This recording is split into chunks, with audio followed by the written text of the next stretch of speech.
You've been told to want more, to visualize more, to manifest more. But what if more isn't what your soul truly needs? What if the very things you're calling in are echoes of your pain, not whispers from your spirit? This is not just a story about desire. It's a return to the truth beneath your cravings, to the voice beneath your noise, to the you who doesn't chase, but listens. Welcome to a journey of unraveling the illusion and coming home to what was always whole within you. There was a time in my life when I thought I knew exactly what I wanted. I wrote it down every morning. I visualized it every night. I whispered it to the universe like a prayer I hoped would come true.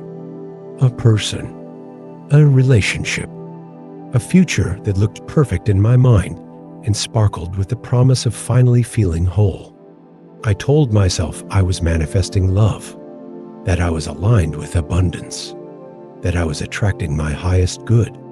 But the truth, the one I didn't dare say out loud, was this: I was manifesting from emptiness, from ache, from the hollow silence of unmet needs I had never learned how to name.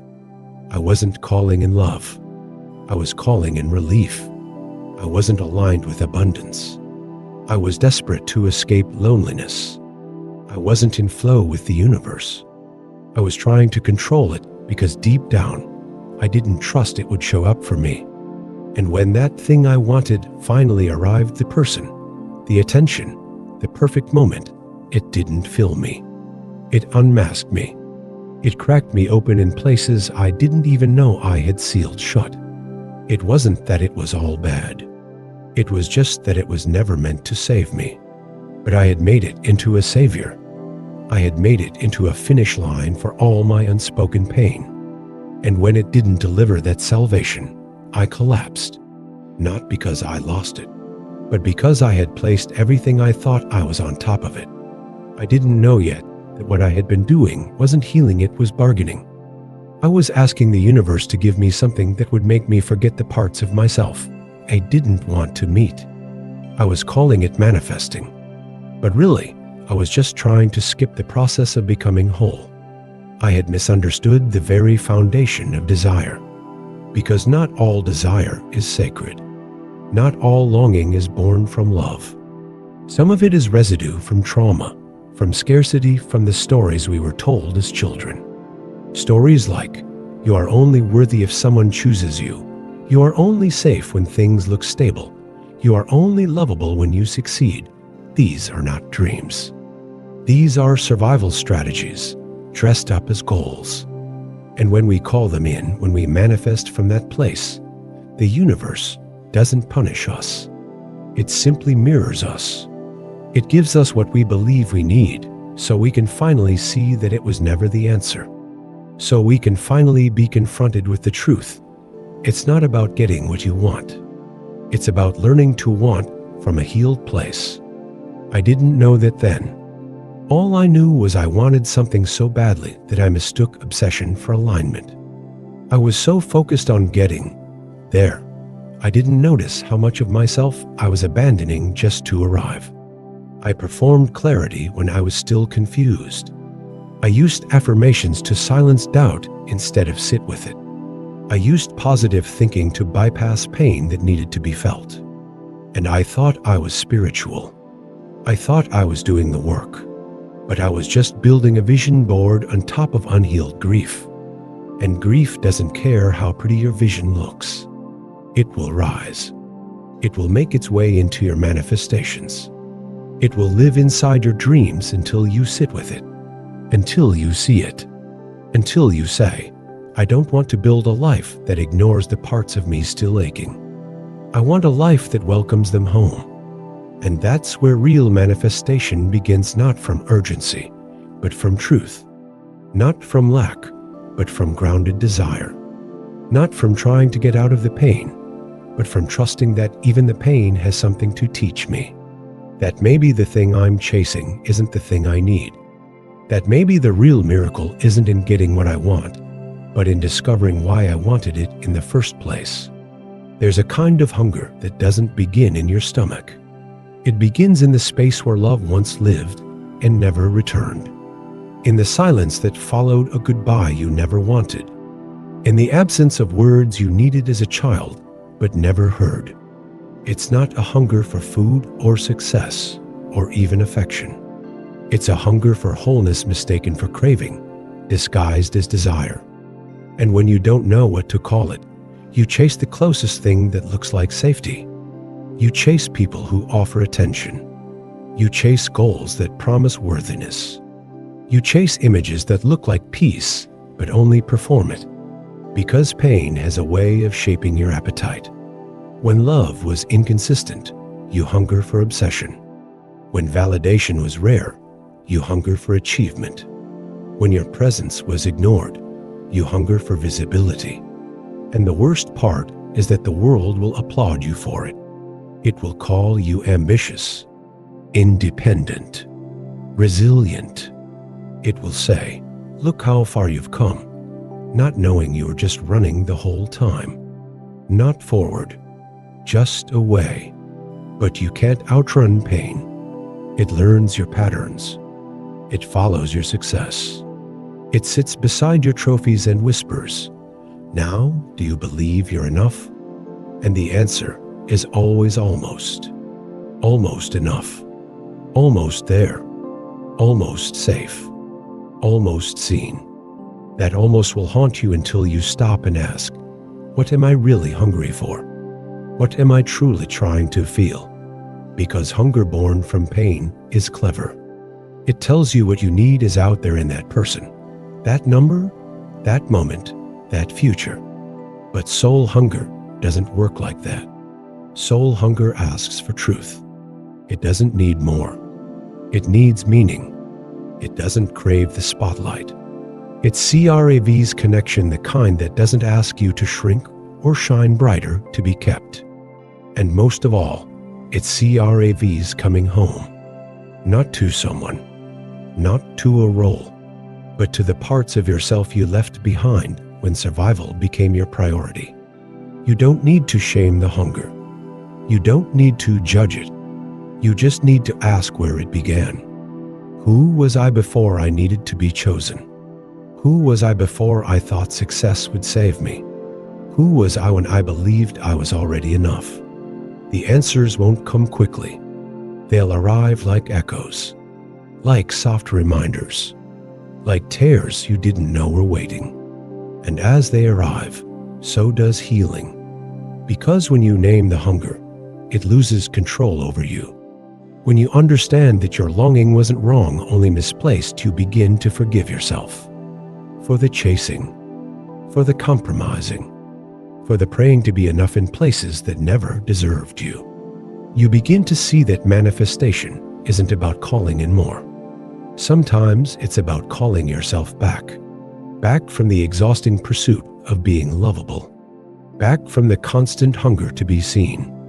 Back from the illusion that you have to earn your right to rest. And when you come back, really back, you no longer chase the things that once screamed your name. You get quiet enough to hear the real hunger. The one that says, I don't want to be someone's everything. I want to be my own. I don't want to be saved. I want to feel safe with myself. I don't want a perfect life. I want a true one. And from that place, that still steady, sacred place, you begin again. Not because you're healed completely, but because you're no longer hungry in the same way. No one tells you that sometimes you don't manifest your desires, you manifest your wounds. You don't call in a soulmate, you call in a mirror. A mirror to the parts of you you've refused to meet. A mirror to your deepest insecurities, your silent fears, your invisible patterns. It looks like love. It feels like alignment, but it moves like a test. And soon, you find yourself back in the same places you swore you left behind, the same pain, the same silence, the same desperation for approval. You start wondering why the universe would bring this to you. You start asking why your manifestation feels like a lesson instead of a blessing. But the truth is, it is a blessing. Not the kind you post about. Not the kind that makes your life look good, but the kind that shakes you loose from the lies you've made sacred. Because you didn't call in punishment. You called in a pattern. A chance to see what's still living in you. A chance to finally face the belief you've been carrying for years, that love must be earned. That safety is conditional. That being chosen means giving up parts of yourself. So the universe responds, not to your words, but to your energy. Not to your intentions, but to your inner truth. And that's why it hurts. Not because you're broken, but because your heart is still speaking a language of fear, of proving, of survival. And you can't manifest peace from a place of panic. You can't attract abundance when you're rooted in scarcity. You can't call in wholeness when your identity is still attached to being incomplete.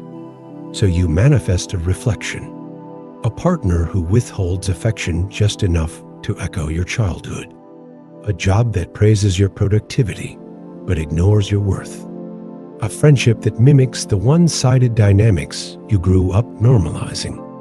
And in the beginning, it feels familiar.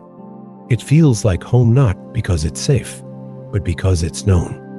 Because your nervous system recognizes the pattern. Because your inner child says, this is what love felt like, but familiarity is not always safety. And not everything that feels right is healing. So you begin to unravel. Not instantly, not all at once, but slowly in the quiet moments.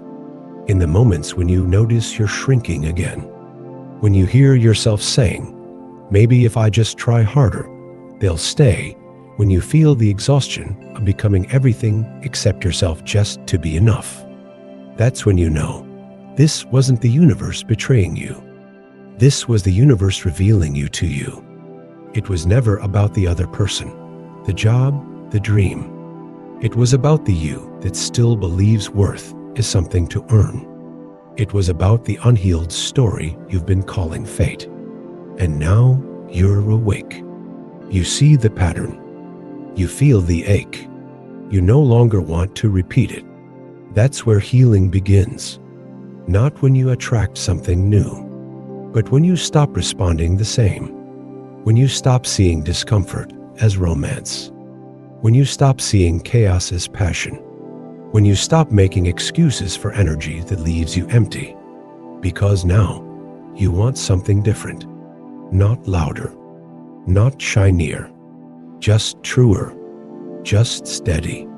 Just soft. And the only way to receive that truly receive it is to become it. To stop manifesting your wounds and start manifesting from your worth. Not because you've healed everything, but because you're willing to feel everything. And that willingness, that's the shift. That's the power. That's the prayer that doesn't beg, but trusts. That doesn't grasp, but opens. That doesn't say, give me this so I can feel okay, but says, make me ready to hold what I already am. There's something intoxicating about getting what you want, especially when you've spent your whole life believing you weren't allowed to want in the first place. The desire becomes sacred. The pursuit becomes identity. The outcome becomes proof that you are finally enough. And when the thing arrives, the love, the recognition, the status, the yes you've been waiting on for years, it hits like a high, a rush, a signal that maybe now, finally, you can breathe. But here's the truth no one likes to admit. Sometimes what you want is what keeps you stuck. Sometimes what you chase isn't freedom, it's a loop. A beautifully wrapped loop that feels like validation, but tastes like fear once you've held it too long. You get the job and realize the emptiness followed you there. You get the person and notice you're still scared they'll leave. You reach the goal and still feel like you have to do more just to be safe. Because it was never about the thing. It was about the wound that said you needed the thing to be okay. And that's what makes it seductive. Because it looks like progress. It looks like healing. It looks like self-worth. but it's built on fragile ground. Ground that cracks the moment the external shifts, the moment they stop calling, the moment numbers change, the moment you can't maintain the version of you the world clapped for. And that's when you start to wonder, was I ever really free? Or was I just performing the version of me that success required? The seduction of getting what you want is that it tricks you into believing you've healed, that you're whole, that you've arrived. But arrival is an illusion when your self-worth is still outsourced, when you still believe your joy depends on how others see you, when you still fear that if the thing goes away, you go with it. That's not alignment. That's dependency dressed as manifestation. So what do you do when the thing you wanted no longer feels right? When the dream you built starts to feel like a cage? When you look around and realize you're exhausted from holding it all together? You tell the truth, not to the world, to yourself. You say, I wanted this. I chased this. And now that I have it, I'm allowed to question it. I'm allowed to want differently. I'm allowed to outgrow my own desires. Because not every prayer was whispered by the soul. Some came from fear. Some came from scarcity. Some came from the belief that survival was enough. But you're not here to survive. You're here to live. And living means evolving. Living means releasing what no longer feels true, even if you once called it your dream. Living means being brave enough to say, this isn't working. This isn't me anymore. And I don't need to keep pretending it is. That kind of honesty costs you. It costs applause. It costs expectations. It costs certainty. But what you get in return is clarity, spaciousness, peace. The kind of peace that doesn't need proof, that doesn't need a following, that doesn't need to be productive to feel purposeful. You begin to want differently, want softer, want slower, want quieter things that nourish instead of perform, that expand instead of exhaust. And in that shift, something sacred returns, yourself. Not the self you curated, not the self they approved of, but the self that knows the difference between chasing and choosing. The self that no longer needs seduction because now you're awake. And being awake means you're no longer bound to what you used to beg for. You're free to want again, want deeper, want wiser, want with your whole honest, messy heart. And this time, you're not manifesting to prove anything. You're manifesting from wholeness.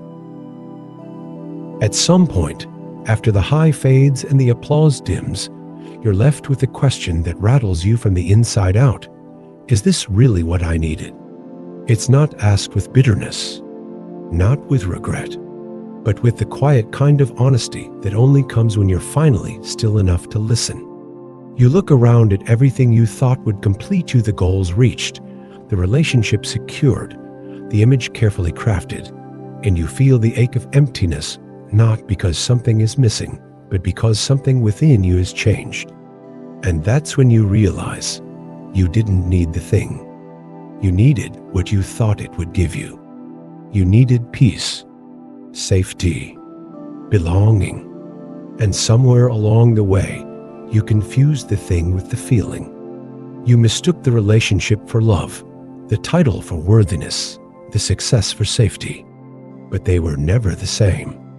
You projected your deepest need onto an external outcome and called it destiny. But now you know better, because you've tasted it. You've had what you prayed for. And it didn't silence the ache, it only made you aware of where it lived. That's not failure. That's awakening. The kind that strips away illusion with tenderness. The kind that invites you to forgive yourself for not knowing what you didn't know. You see, we don't just want things, we assign meaning to them. We want the house because we believe it means stability. We want the partner because we believe it means we're lovable. We want the number in the bank because we believe it means we're safe. But when the meaning doesn't match the reality, there's a fracture.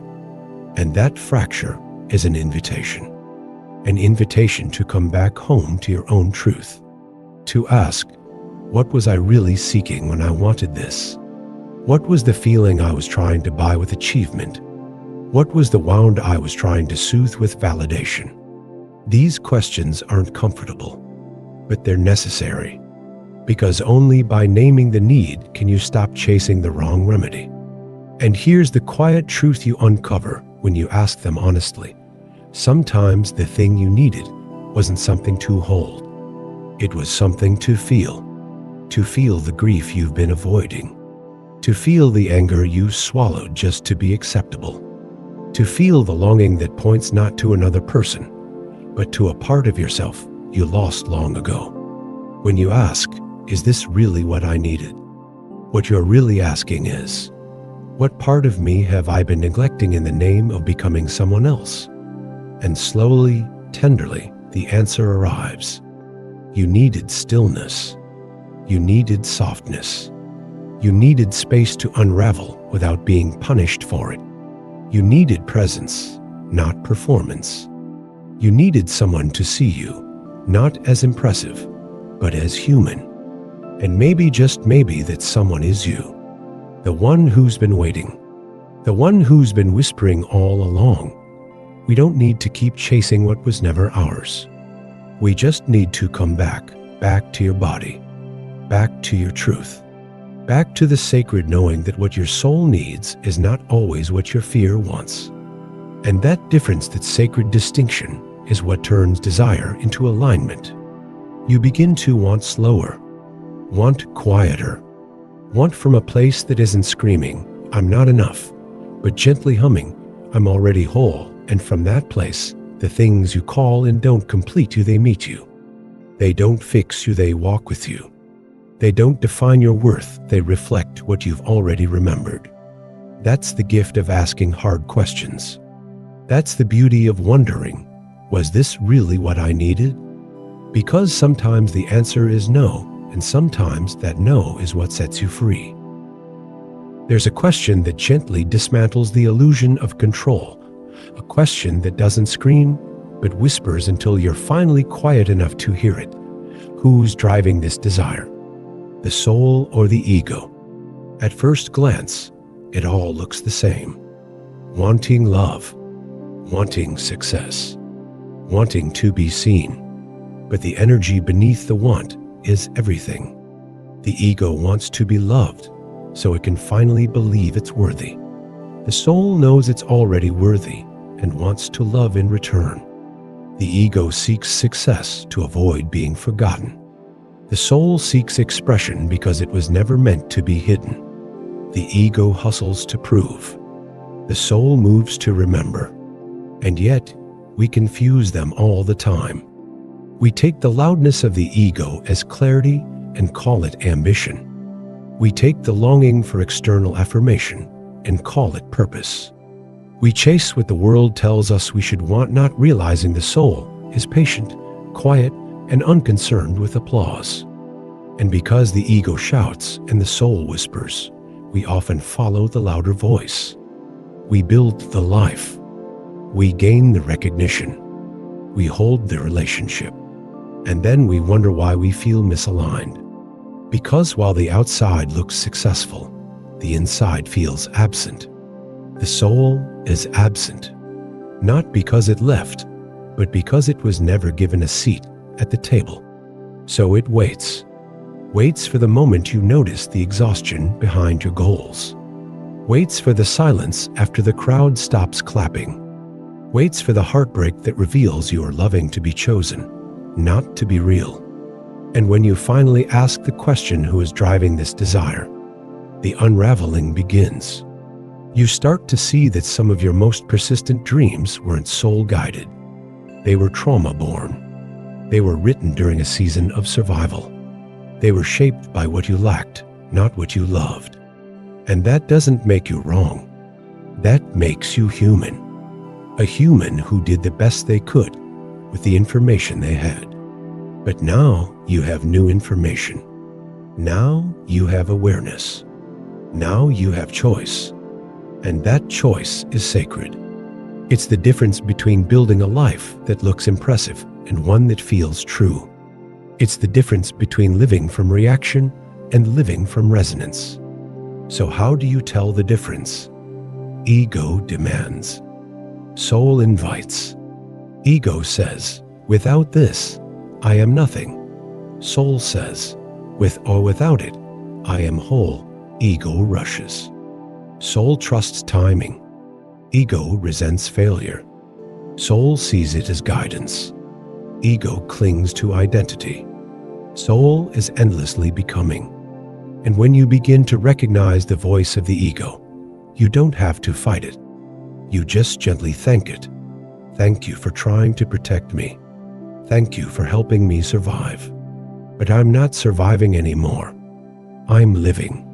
And living means letting the soul lead, even when it asks you to release everything the ego worked so hard to build. That's terrifying. That's courageous. That's transformation. You might lose some people. You might lose some praise. You might lose the image. But you'll find peace. You'll find clarity. You'll find a kind of fulfillment that isn't performative, it's embodied. You'll find that your soul never wanted the same things your ego did. It didn't want fame. It wanted freedom. It didn't want perfection. It wanted presence. It didn't want a perfect story. It wanted truth. And the most radical act of healing you'll ever do is this: choosing to listen to the soul, even when the ego still wants to run the show. Because the soul won't shout. It won't demand. It will simply wait until you return to the stillness and say, I'm ready to want differently now. Not from fear, not from lack, not from needing to prove I am worthy, but from knowing that I already am. We were taught the language of lack before we even knew how to speak. It was in the sigh of disappointment when we weren't enough, in the silence that followed our truth being too much, in the way love was given with conditions: if you behave, if you succeed, if you make us proud. We learned early on that enoughness was a moving target, that love was something to earn, that safety came not from being, but from becoming someone more acceptable. And from that soil of scarcity our desires grew. We didn't chase love because we were full, we chased it because we were empty. We didn't pursue goals to express joy, we did it to prove we had value. And no matter how much we gathered, it never felt like enough. Because it wasn't the world denying us. It was the internalized voice of lack narrating our worth. Lack has a voice. It's subtle, but persistent. It says, you'll be okay once. Once they love you back. Once you reach that milestone. Once your body changes. Once your life looks like theirs. And so we keep going, manifesting from that place. Chasing dreams not because they light us up, but because we hope they'll shut that voice up. But here's the truth. Nothing external will silence an internal script. You can reach the goal and still feel behind. You can find the partner and still feel unmovable. You can have the house and still feel homeless within yourself. Because the problem isn't what you don't have. It's the belief that what you have isn't enough. That who you are isn't enough. And that belief is the wound, not the lack of outcome. So healing isn't about getting more. It's about learning a new language. One that begins with sufficiency. That speaks in softness instead of scarcity. That no longer uses success as a currency for belonging. This is where unlearning begins. When you start to notice the places where not enough drives your choices. Where too late shapes your timeline. Where I should be further along poisons your joy. You begin to catch yourself. Before the overworking. Before the comparison. Before the shrinking. And you pause. You ask, what if this isn't a problem to fix? What if I'm not behind? What if I'm allowed to want without believing I lack? The answers don't arrive in thunderclaps. They arrive in breath, in the moments when you choose to rest instead of prove, when you choose to speak kindly to yourself instead of rehearse inadequacy, when you choose to believe that this moment, exactly as it is not a failure, it's a chapter, and that your story doesn't require constant achievement to be worthy. From there, manifestation changes. It's no longer frantic. It's intentional. It's not rooted in lack, but in love. You don't say, I need this to feel whole. You say, I welcome this to express who I already am. You don't chase what others have. You listen for what your soul longs to create, and you stop using someone else's life as a measuring stick for your enoughness. Because now, you know the language of lack was never yours. It was inherited, taught, conditioned, and now you get to return it, not in anger, not in shame, but in grace, in the quiet power of someone who finally remembers, I am not behind, I am not broken, I am not too much or not enough, I am already home in myself, and everything else I invite in from here, every desire, every dream will not be for validation. It will be a celebration. There comes a moment on the journey when you look around at the life you've built and realize it no longer fits. Not because it's wrong or bad or broken, but because you've outgrown it. You've outgrown the stories you used to tell yourself about what mattered. You've outgrown the roles you stepped into just to feel safe. You've outgrown the dreams that once lit you up because they were created from a version of you that no longer exists. And so the invitation comes. Quiet but undeniable. Let go. Let go of what you thought you needed. Let go of who you had to become just to be accepted. Let go of the metrics you used to measure your worth. Let go of the path that made sense to your mind, but never truly nourished your soul. But letting go is hard, because we don't just release outcomes, we release identities. We release attachments. We release the illusion of control we clung to for comfort. We release the fantasy of how it was all supposed to unfold. And with that, we face the grief of shedding a version of ourselves that carried us through so much, even if it was built on survival, even if it was never truly ours, even if we now know better. That version deserves gratitude.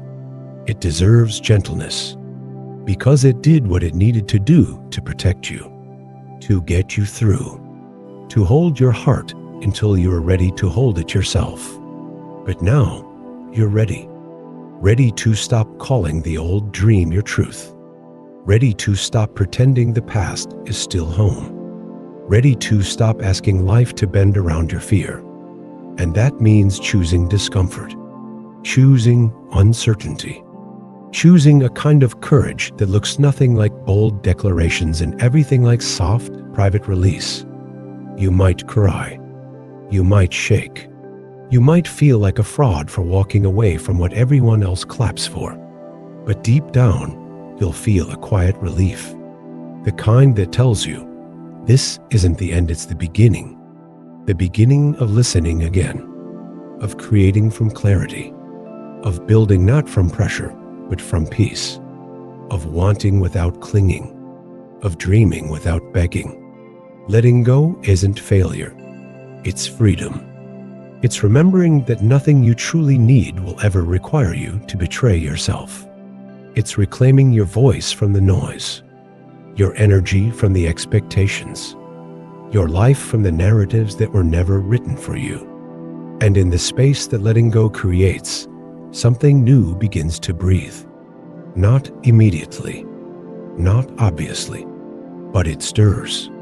A vision, a knowing, a sacred sense of direction that doesn't shout, but hums, this way. Come home this way, and this time, you listen not because you're desperate, but because you're ready. ready to create not from fear, but from fullness, ready to call and not what the world says is enough, but what feels true, honest, alive in your bones, ready to no longer settle for half versions of yourself just to keep the peace. Because now you know, real peace asks for truth, and truth asks for release, and release makes room for joy. The kind of joy that doesn't need permission. The kind of joy that comes when you finally trust that what you thought you needed wasn't wrong, it was just temporary. And you are eternal. You are evolving. And you are allowed to want again, but this time from love. When you've spent enough time chasing what didn't fulfill you and shedding what no longer fits, something begins to change. The noise gets quieter. The urgency starts to dissolve. And in that silence, you begin to hear it, the soul's real craving. It doesn't sound like ambition. It doesn't roar like desire. It doesn't plead like the ego or negotiate like fear. It's quieter than all of that. Softer, steadier, like a pulse you forgot was there. Like breath returning to the body after holding it for too long. And it says things that surprise you. Things that might disappoint the world, but finally feel honest. Things like, I don't want to impress anymore. I want to connect. I don't want more, I want meaning. I don't want to run, I want to rest. At first, these whispers might feel inconvenient. You've built so much around your shoulds. Should be productive. Should be visible. Should be further along. But the soul is never impressed by performance. It doesn't care how many steps you've climbed if that led you away from yourself. It cares about alignment, about resonance, about whether your life feels like your life. And so it waits for you to pause long enough to hear its language. A language made not of metrics but of truth, of clarity that can't be faked, of knowing that arrives not in formulas but in feeling. And when you start listening, really listening, everything shifts. Not because the world changes, but because you do. You stop saying yes when you mean maybe. You stop holding what hurts just to appear strong. You stop calling rest laziness and softness weakness. You realize the soul doesn't crave certainty, it craves honesty. It doesn't crave success as the world defines it, it craves wholeness. And wholeness doesn't look like perfection. It looks like integration, like bringing home all the parts you've abandoned, the tender, the timid, the tired, the tangled. You stop needing to be fixed because you remember you were never broken, just disconnected, just protecting, just doing what you needed to survive. But survival isn't the soul's language, presence is. Surrender is. Gentleness is. The soul doesn't ask, how much have you done today? It asks, did you return to yourself today? And when you do, when you make room for those real cravings to surface, you begin to want differently. You want slowness, not delay. You want depth, not attention. You want intimacy, not constant validation. And you're willing to disappoint the ego to give the soul what it needs. You're willing to create without applause, to speak even if no one understands, to rest even if the world keeps running. Because now, you're not chasing healing to escape pain. You're creating space for what's true. And truth, once welcomed, doesn't scream. It settles in your bones like warmth. It lingers in your voice like trust. It walks beside you, even in uncertainty, saying, you're home now. And you're allowed to want from here, not because you've transcended all desire, but because you've remembered what desire really is. It's not hunger born from lack. It's movement born from love. It's not a cry for rescue. It's an invitation to express. And when you manifest from that place from soul, instead of strategy, the life you build doesn't complete you. It reflects you. It honors you. And it gives others permission to listen to their own whispers. Because when one person listens to the soul, it echoes into the world like truth. There comes a point in your journey where you no longer ask for things to fill you, because you're no longer walking from emptiness. You're no longer trying to call something in just to prove you are enough. You're no longer placing your worth in someone else's hands or your happiness in some distant version of the future. You've done the chasing. You've done the overcompensating. You've done the manifesting that came from fear, and you've watched it burn out in your hands. But now, everything feels different. Not louder, not flashier, just clearer, quieter, real. Because this time, you're not manifesting from your wounds. You're manifesting from your wholeness, from the part of you that remembers who you are even without the outcome, from the part that no longer needs life to look a certain way to feel alive. That kind of manifestation doesn't demand. It aligns. It doesn't push. It opens. It doesn't whisper, "Please make me okay." It says, "I already am." And from that wholeness, everything you welcome and feels different too. Relationships no longer complete you, they expand you. Goals no longer define you, they express you. Success is no longer your identity, it's your contribution. And failure is no longer a threat, it's just information. You stop clinging. You stop performing. You stop abandoning yourself for things that don't even feel like home. Because now you are home. And when you are home in yourself, the way you move through the world changes. You listen more. You rush less. You love softer, but more fully. You begin to create not because you're desperate to be seen, but because you've seen yourself. Truly seen yourself. And you want to share that, not to be praised, but to be honest, not to be admired, but to be connected. And that, perhaps, is the most sacred manifestation of all, not the house or the partner or the title, but the experience of coming back into integrity with your own soul, of not needing anything to prove your worth, of no longer craving rescue, of being able to sit in a room, alone, in silence, and still feel whole. When you can do that, when you can look in the mirror and say, "I didn't get everything I once wanted, but I got everything I needed to become who I am," that's when you've manifested from wholeness. Because you've stopped waiting to be ready. You've stopped waiting to be fixed. You've stopped waiting for permission to live a life that feels like yours. And now, your dreams don't come from a place of pressure. They come from peace. Now, your desires aren't chasing approval. They're calling you forward. Gently, honestly, authentically. You're not here to beg life to give you scraps of love and safety. You're here to embody love and safety, so completely that everything you call in simply mirrors that truth. That's what happens when you manifest from wholeness. You no longer try to control life, you co-create with it. You no longer try to force timing, you trust the unfolding. You no longer grip tightly to plans, you respond to alignment.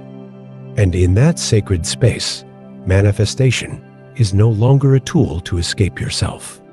It becomes a practice of remembering yourself, of honoring what is already here, of creating from gratitude, not fear, from devotion, not urgency, and from that place, that rooted, radiant, real place, anything is possible. Not because you've mastered the game, but because you've dropped the mask. You're no longer manifesting a fantasy. You're embodying your truth. And truth, when lived fully, doesn't need to chase. It simply shines. It simply breathes. It simply is. Not everything you once wanted was wrong, but not everything you wanted was truly yours.